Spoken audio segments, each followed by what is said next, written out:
दोस्तों नमस्कार, मैं कल्याण सिंह चंदेल अपने YouTube चैनल सदगुरु ऑनलाइन क्लासेस में आपका स्वागत करता हूं।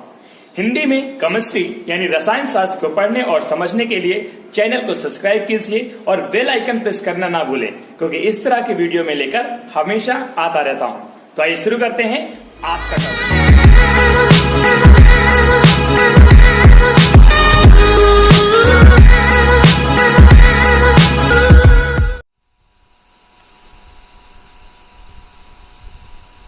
प्रिय विद्यार्थियों, विलयन यानी सॉल्यूशन चैप्टर का ये दूसरा वीडियो है, सेकेंड पार्ट है। इसमें हम कुछ नई चीजें भी सीखेंगे। तो आइए शुरू करते हैं।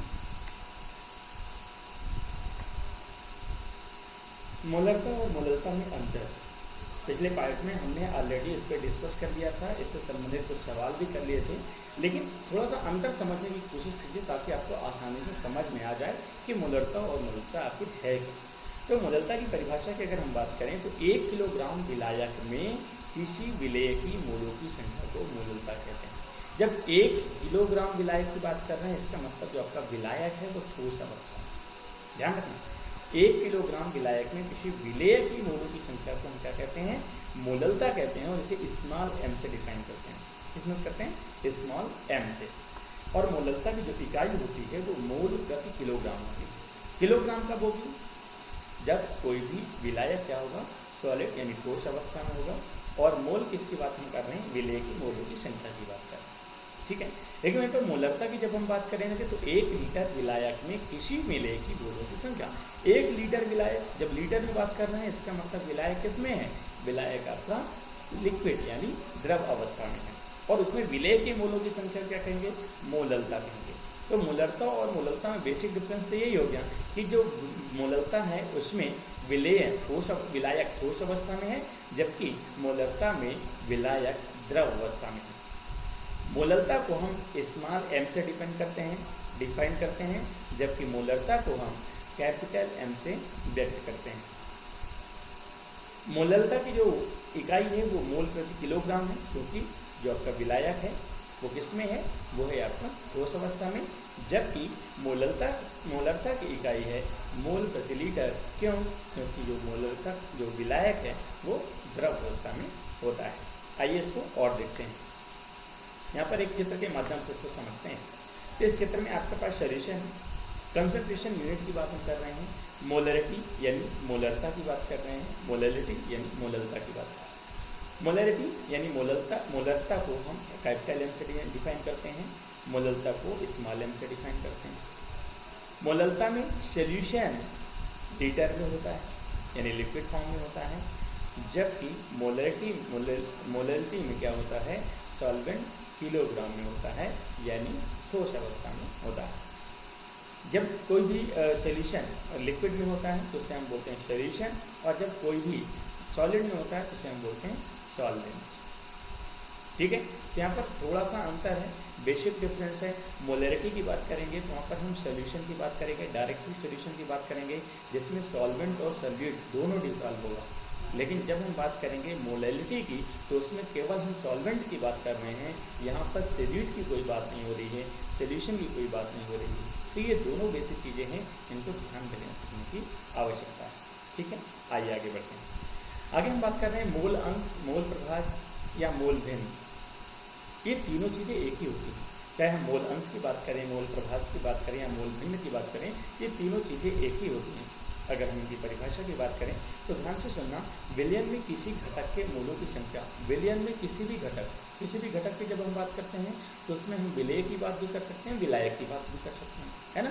तो विलयन में किसी घटक के मोलों की संख्या तथा विलयन में उपस्थित कुल मोलों की संख्या के अनुपात को उस घटक के मोल अंश या मोल भिन्न या मोल प्रभास कहते हैं। चाहे हम विलायक के मोलों की संख्या की बात करें, चाहे हम विलेय की मोलों की संख्या की बात करें, दोनों को यदि हम विलयन के मोलों के अनुपात में दर्शाएंगे तो उसे हम क्या बोलेंगे? उसे हम बोलेंगे मोल अंश, मोल प्रभास या मोल भिन्न। जब हम बात करेंगे मोल अंश की बात करेंगे तो ऐसा हम पूछेंगे, जैसे विलेय के मोल अंश की संख्या बताइए, विलायक के मोल अंश, विलेय के मोल प्रभास, विलायक के मोल भिन्न। इस तरह से हम डिफाइन करेंगे तो उसमें सीधी सी बात करेंगे कि कोई भी विलयन हो, उस विलयन में किसी भी घटक के मोलों की संख्या और विलयन में उपस्थित कुल मोलों की संख्या के अनुपात को यदि डिफाइन करेंगे तो उसे हम किससे डिफाइन करेंगे? एक्स से। तो इसे एक्स से डिफाइन करते हैं और उसे हम बोलते हैं मोल अंश, मोल प्रभास या मोल भिन्न। और ये तीनों क्या होती हैं? एक ही होती हैं, इसलिए तीनों की परिभाषा भी क्या होगी? सेम होगी। माना किसी मिश्रण में एक पदार्थ के मोल ए, माना किसी मिश्रण में एक पदार्थ के मोल ए हैं तथा इस मिश्रण में कुल मोल संख्या टी। तो परिभाषा के अनुसार मोल अंश को निम्न प्रकार प्रस्तुत कर सकते हैं। कैसे? x equal to a upon t. X क्या होता है? मोल प्रभास यानी मोल अंश होता है। ए क्या होता है? विलयन में कोई भी प्रभास, कोई भी अवयव को ले लेंगे, उसके मोलों की संख्या बटे पूरे विलयन में जितने मोल होंगे उनकी संख्या। कभी कभी मिश्रण या विलयन के कुल मोलों की संख्या ज्ञात करने के लिए सभी अलग अलग पदार्थों के मोलों का योग किया जाता है, जिससे वो मिलकर वो बना हुआ है। कभी कभी मिश्रण या विलयन के कुल मोल ज्ञात करने के लिए, अब मान लेते हैं कोई भी विलयन है, कोई भी मिश्रण है, तो उसमें कुल मोलों की संख्या ज्ञात करना है। तो सीधी सी बात है, कुल मोलों की संख्या ज्ञात करना है तो उसमें जितने भी अवयव मिले हुए हैं उनके मोलों की संख्या को यदि हम टोटल कर दें, योग कर दें, जोड़ दें, तो पूरे विलयन के मोलों की संख्या आ जाती है। यहाँ पर विलेय के मोल अंश की बात करेंगे तो विलेय के मोल बटे विलयन का कुल मोल। यानी जब हम बात करेंगे विलेय के मोल अंश की बात करेंगे तो सिर्फ विलेय के मोलों की संख्या की बात करेंगे और विलयन के मोलों की संख्या दोनों में रहेगा, चाहे विलेय की बात हो चाहे विलायक की। वहीं पर जब विलायक के मोल अंश की बात करेंगे तो विलायक के मोल बटे विलयन के कुल मोल। तो आपको समझ में आया। यहीं पर जब हम बात करेंगे, यहाँ याद रखने की बात क्या है कि विलयन के कुल मोल का मान विलेय तथा विलायक के मोलों का योग करके प्राप्त होती है। ठीक है, सीधी सी बात है, विलयन के कुल मोलों की संख्या कहाँ से आएगी? विलेय और विलायक के दोनों को टोटल कर देंगे तो विलयन क्या जाएगी?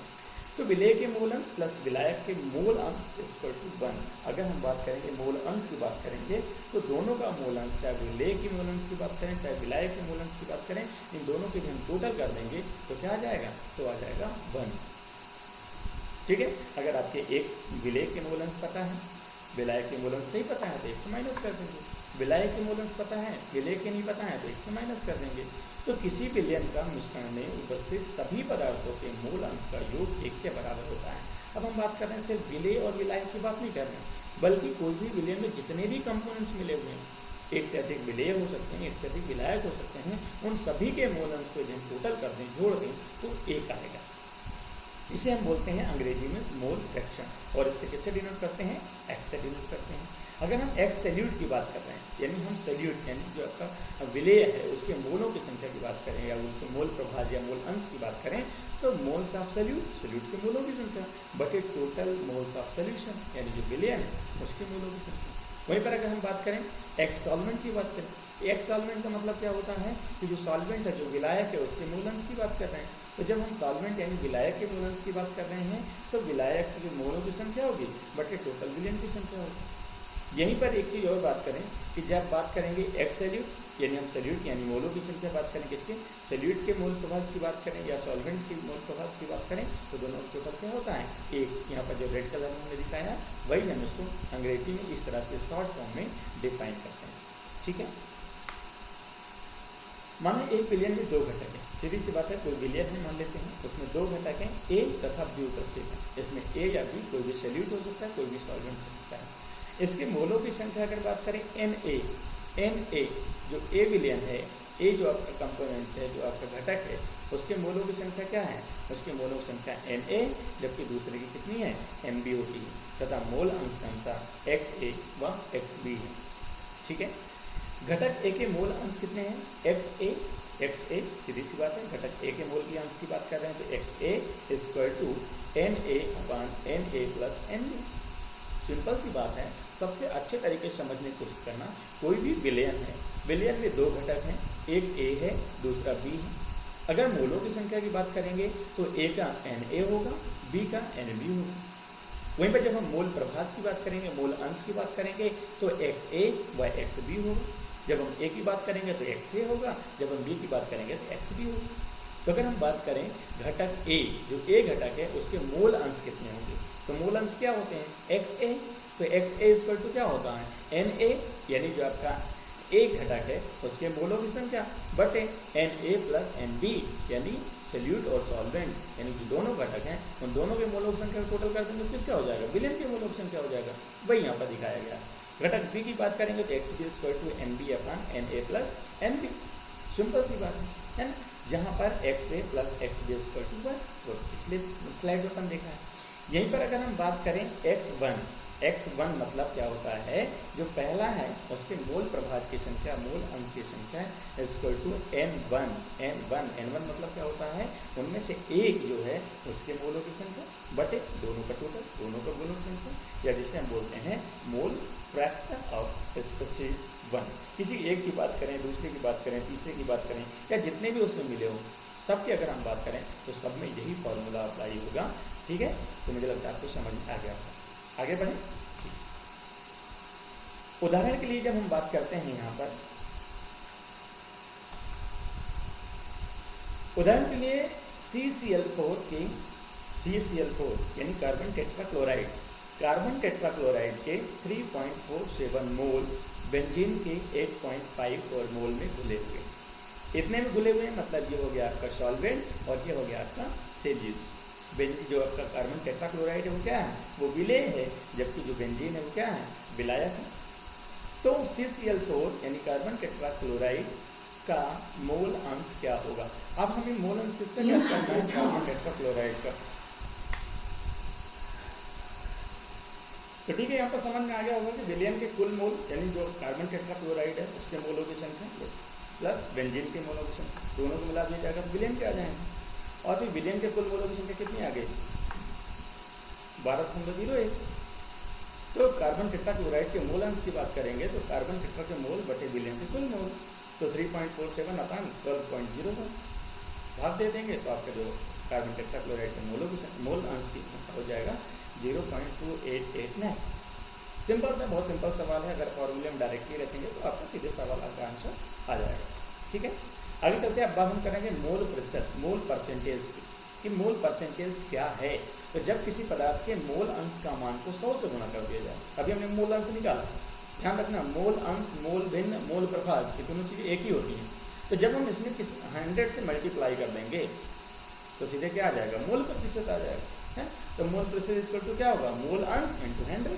तो चूंकि मोल अंश इक्वल टू पदार्थ के मोल बटे विलेन के कुल मोल, अतः मोल प्रतिशत इक्वल टू पदार्थ के मोल बटे विलेन के कुल मोल इंटू 100। यानी मोल अंश की जगह हमने उसका पूरा मान रख दिया, पदार्थ के मोल बटे विलेन के कुल मोल, उसको 100 से मल्टीप्लाई कर दिया तो आ गया आपका मोल प्रतिशत यानी मोल परसेंटेज। अब हम बात करेंगे द्रव्यमान प्रतिशत की। द्रव्यमान प्रतिशत क्या होता है कि 100 ग्राम विलयन में किसी विलेय की घुली हुई ग्राम में मात्रा, विलयन 100 ग्राम है और उसमें जितने ग्राम आपका विलेय मिला होगा, जितने ग्राम विलेय मिला होगा वही क्या हो जाएगा, द्रव्यमान प्रतिशत। यानी विलयन के अवयव का द्रव्यमान प्रतिशत इक्वल टू विलयन में उपस्थित अवयव का द्रव्यमान, चाहे वो विलेय हो चाहे विलायक हो, बटे विलयन का कुल द्रव्यमान इंटू 100। तो क्या कहलाएगा इसे कहते हैं द्रव्यमान प्रतिशत। आगे देखेंगे उदाहरण की अगर हम बात करें तो यदि 100 ग्राम विलयन में चीनी की मात्रा 20 ग्राम, 100 ग्राम विलयन में चीनी की मात्रा 20 ग्राम है, जल की मात्रा कितनी होगी, 80 ग्राम होगी, है ना। तो इस विलयन की सांद्रता कितना कहते हैं, अपन बोलते हैं 20% द्रव्यमान के रूप में व्यक्त करते हैं, यही तो है। दूसरे एग्जाम्पल की बात करें, यदि मान लेते 1000 ग्राम विलयन में ग्लूकोज की मात्रा 100 ग्राम तथा जल की मात्रा 900 ग्राम है, तो इस विलयन की द्रव्यमान प्रतिशत कितनी होगी, 10%। यही तो है आपका द्रव्यमान प्रतिशत। ठीक है, अब बात करेंगे आयतन प्रतिशत। आयतन प्रतिशत क्या है, तो जब हम आयतन प्रतिशत, जब द्रव्यमान प्रतिशत की बात कर रहे थे तो विलयन में विलेय की ग्राम में मात्रा, 100 ग्राम विलयन में विलेय के कितने ग्राम विलेय हुए हैं उसको बोलते थे द्रव्यमान प्रतिशत। तो जब आयतन प्रतिशत की बात कर रहे हैं इसका मतलब 100 ml विलयन में विलेय की घुली हुई ml मिलीलीटर में मात्रा। यहाँ पर ध्यान रखने की बात है, जितने भी कंसेप्ट हैं वो द्रव्यमान और आयतन की जब बात होती है तो द्रव्यमान मतलब होता है आपका सॉलिड फॉर्म में आपका सॉल्वेंट या विलयन है, और जब हम बात कर रहे हैं क्या कहते हैं लिक्विड फॉर्म की बात कर रहे हैं, आयतन की बात करेंगे। ठीक है, तो 100 ml मिलीलीटर, 100 ml क्या है आपका विलयन है, किसी विलेय की घुली हुई मात्रा ml में, यानी जो आपका विलेय है वो क्या है, लिक्विड में है, द्रव अवस्था में है, की मात्रा को आयतन प्रतिशत कहते हैं। यानी अवयव का आयतन प्रतिशत टू अवयव का आयतन बटे विलयन का कुल आयतन इंटू 100, क्या कहलाएगा आपका आयतन प्रतिशत। अब हम बात कर रहे हैं द्रव्यमान आयतन प्रतिशत। द्रव्यमान आयतन प्रतिशत, अभी हम द्रव्यमान प्रतिशत की बात कर रहे थे तो विलेय सॉलिड फॉर्म में था। जब हम आयतन प्रतिशत की बात कर रहे थे तो विलेय लिक्विड फॉर्म में था। जब हम द्रव्यमान आयतन प्रतिशत की बात कर रहे हैं मतलब एक सॉलिड फॉर्म में है, एक लिक्विड फॉर्म में। ठीक है, तो देखते हैं 100 ml विलयन में किसी विलेय की घुली हुई ग्राम में मात्रा को द्रव्यमान आयतन प्रतिशत कहते हैं। 100 ml विलयन में, विलयन क्लासिफाइड है कि विलयन जो है वो किसमें है, लिक्विड फॉर्म में है, लेकिन जो विलेय है वो ग्राम में पूछ रहा है, इसका मतलब सॉलिड फॉर्म में है। तो एक लिक्विड में एक सॉलिड में, और उसको हम क्या बोलेंगे, उसको हम बोलेंगे द्रव्यमान आयतन प्रतिशत, यानी द्रव्यमान आयतन प्रतिशत इक्वल टू विलेय का ग्राम में भार, विलेय का ग्राम में भार बटे विलयन का आयतन ml में, ml में मतलब लिक्विड में, इंटू 100। सिंपल सा है ना। तो विलयन की सामता द्रव्यमान आयतन प्रतिशत में इकाई मात्रक औषधि तथा फार्मेसी उपयोग में आती है। जब विलयन की सामता की बात करें या द्रव्यमान आयतन प्रतिशत की बात करें तो इसका यूज कहाँ किया जाता है अगर पूछा जाए आपसे, तो औषधि या फार्मेसी में उपयोग की जाती है। यहाँ पर और भी कई सारी चीज़ें हैं। यहाँ पर एक टॉपिक अपन लेने वाले हैं ppm। जब हम बात कर रहे थे मोलरता की बात कर रहे थे, मोलरता की बात कर रहे थे, तो वहीं पर एक क्वेश्चन है जिसे हम बोलते हैं ppm, जिसे फुल फॉर्म बोलते हैं पार्ट्स पर मिलियन, यानी 1 मिलियन में कितने पार्ट्स, 1 मिलियन में कितने पार्ट्स। तो 1 मिलियन मतलब होता है 10⁶। तो 10⁶ ग्राम विलयन में किसी विलेय की घुली हुई ग्राम में मात्रा को ppm कहते हैं।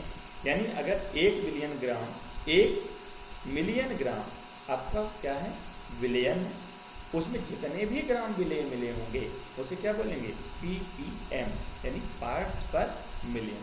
ध्यान से समझना, अगर 1 मिलियन विलेय है, 1 मिलियन, या तो अपन पार्ट्स की बात कर लेते हैं, मैं ग्राम की बात नहीं करता, अपन पार्ट्स की बात करें, तो मान लेते हैं आपका विलयन है, उस विलयन में 1 मिलियन पार्ट्स हैं, या 1 मिलियन एटम हैं, या 1 मिलियन मॉलिक्यूल हैं।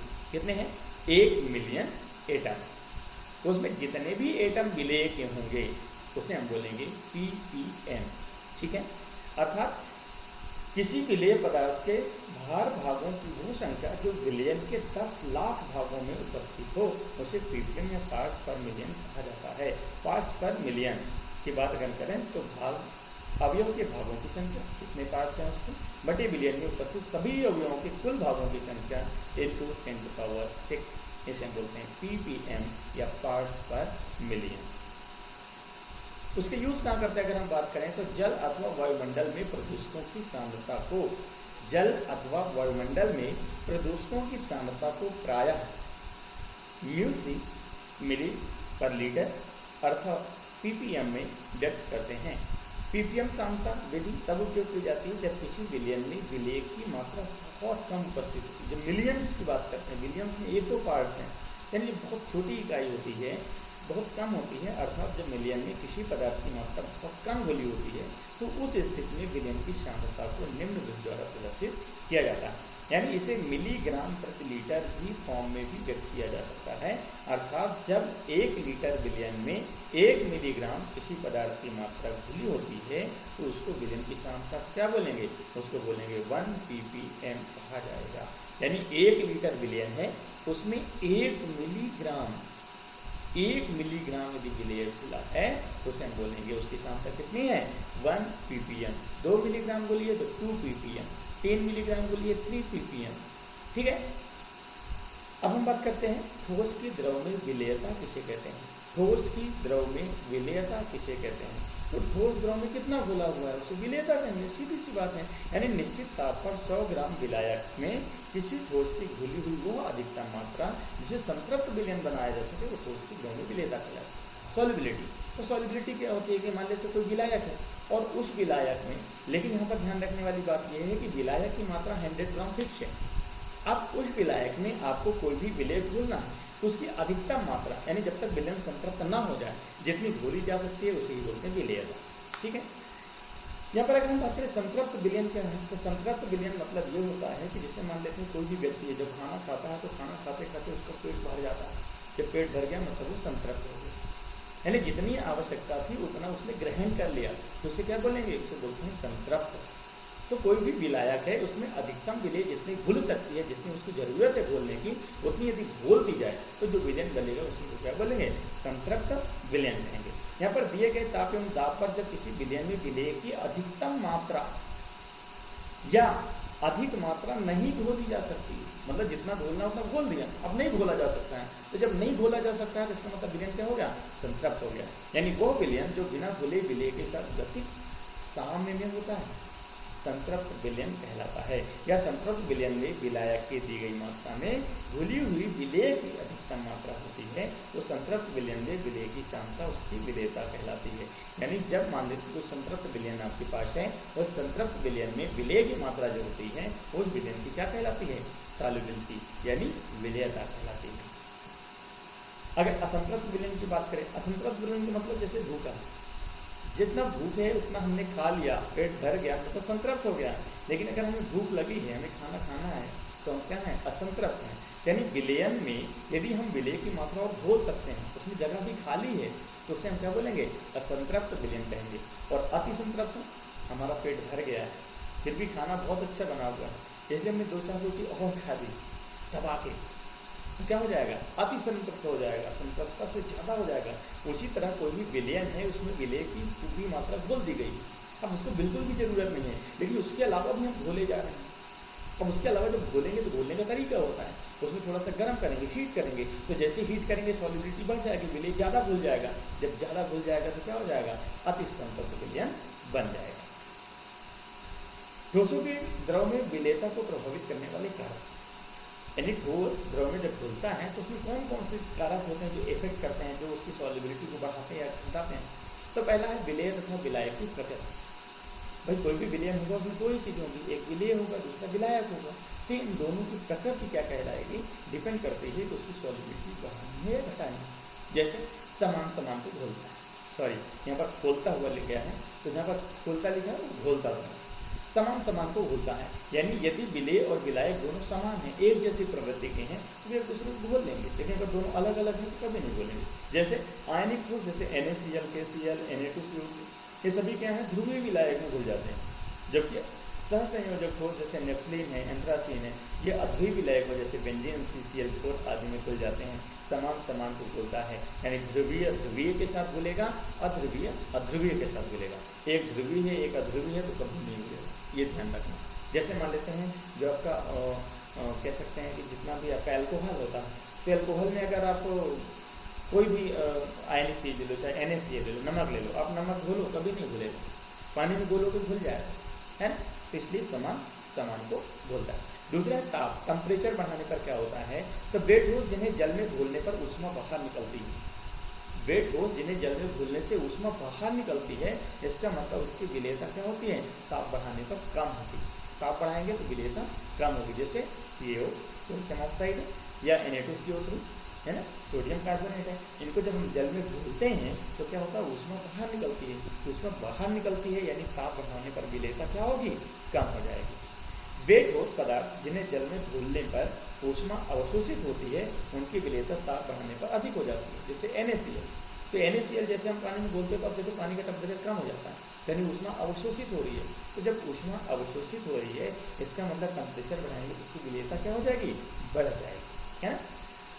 दाब की अगर हम बात करें तो ठोस तथा द्रव में संपीड़ितता का गुण बहुत कम होता है, अतः ठोस द्रव में विलेयता का दाब पर कोई भी प्रभाव नहीं पड़ता है। ऐसा तो नहीं कि गैस है और बहुत ज़्यादा प्रेशर लगाएंगे, बहुत ज़्यादा दबाव लगा देंगे तो क्या हो जाएगा, उसमें और ज़्यादा घुल जाएगा, नहीं है। इसलिए ठोस और द्रव की विलेयता की जब हम बात करेंगे वहाँ पर दाब का कोई भी प्रभाव नहीं पड़ता है। अब हम बात करेंगे विलीनीकरण किसे कहते हैं। तो विलीनीकरण मतलब होता है घुलना, कोई भी चीज़ अगर किसी चीज़ में घुल जाती है मतलब विलीन हो। विलीनीकरण मतलब क्या होता है, विला जाना, विलय हो जाना, विलयन में घुल जाना, है। तो जब एक ठोस विलेय को द्रवीय विलायक में डाला जाता है तो यह उसमें घुलने लगता है, और यह प्रक्रिया क्या कहलाती है, विलीनीकरण यानी घुलना कहलाती है। यानी कोई भी लिक्विड है, लिक्विड आपका शेड्यूल है, उसमें कोई भी सॉलिड यदि हम डालें और फिर धीरे धीरे घुलना शुरू हो जाए तो इस क्रिया को हम क्या कहते हैं, विलीनीकरण या फिर घुलना कहते हैं। दूसरे शब्दों की बात करें तो किसी ठोस विलेय में एक द्रव विलायक में घुलने की प्रक्रिया विलीनीकरण कहलाती है। विलीनीकरण को अंग्रेजी में कहते हैं डिसॉल्यूशन, डिसॉल्व होना। तो कोई चीज़ डिसॉल्व होती है यानी विलय होती है, विलय मतलब विलीनीकरण, घुलना मतलब घुलना, कोई चीज़ जब घुल जाती है विलीनीकरण करें, सिंपल सी बात है। अब हम बात करते हैं इस चैप्टर के आखिरी टॉपिक की, इस चैप्टर के नहीं बल्कि इस पार्ट के आखिरी टॉपिक की बात करेंगे, क्रिस्टलीकरण। तो क्रिस्टल मतलब ठोस होता है, सभी को पता है, कि कोई भी चीज़ जब ठोस अवस्था में कन्वर्ट हो जाती है उसको बोलते हैं क्रिस्टलीकरण। तो विलीनीकरण के क्रम में जब एक ठोस विलेय को द्रव्य विलायक में डाला जाता है तो ठोस घुलने लगता है, जिससे विलयन की विलेयता की क्षमता बढ़ने लगती है। अब हम मान लेते हैं 1 लीटर पानी ले लिया, उस पानी में हमने शक्कर घोलना शुरू किया, तो जैसे जैसे विलेय की मात्रा हम बढ़ाते जाएंगे, शक्कर घोलते जाएंगे, वैसे वैसे उसकी सांद्रता क्या हो जाएगी, बढ़ती जाएगी और वो गड्ढा होता जाएगा। तो जैसे जैसे गड्ढा हो जाता है तो एक समय ऐसा आता है कि वो सॉलिड फॉर्म में कन्वर्ट होना शुरू हो जाता है ना। कह सकते हैं कि इसी समय विलयन में से विलेय के कुछ कण ठोस विलयन के कणों के साथ जुड़कर अलग हो जाते हैं, और ये प्रक्रिया क्या कहलाती है, क्रिस्टलीकरण या क्रिस्टलाइजेशन कहलाती है। अतः ठोस विलेय के द्रवीय विलयन में विलीनीकरण के क्रम में विलेय के कुछ कणों को ठोस विलेय के कणों से अलग होकर जोड़ने की प्रक्रिया क्या कहलाती है, क्रिस्टलीकरण कहलाती है। सिंपल शब्दों में आप यही समझेंगे कि कोई भी लिक्विड स्टेट से जब सॉलिड स्टेट में कन्वर्ट होता है उसे क्रिस्टली फॉर्म कहते हैं। क्रिस्टल मतलब होता है सॉलिड, है ना। तो जब भी मान लेते हैं कोई भी विलयन है, उसमें जब विलय की मात्रा को बढ़ाते जाएंगे तो उसकी कंसंट्रेशन सांद्रता बढ़ती जाएगी और एक समय आएगा इतना कंसंट्रेट हो जाएगा कि वो सॉलिड फॉर्म में कन्वर्ट हो जाएगा। इस प्रोसेस को क्या कहेंगे, क्रिस्टलाइजेशन या क्रिस्टलीकरण। तो यहाँ पर ये टॉपिक कंप्लीट होता है। होप आपको वीडियो पसंद आया होगा। अगर वीडियो आपको पसंद आया तो वीडियो को लाइक करें, कमेंट करें, और अगर अभी तक आपने चैनल को सब्सक्राइब नहीं किया है तो subscribe the channel. Thanks for watching this video. Please like, share and subscribe the channel and press the bell icon for daily notification. Thank you so much.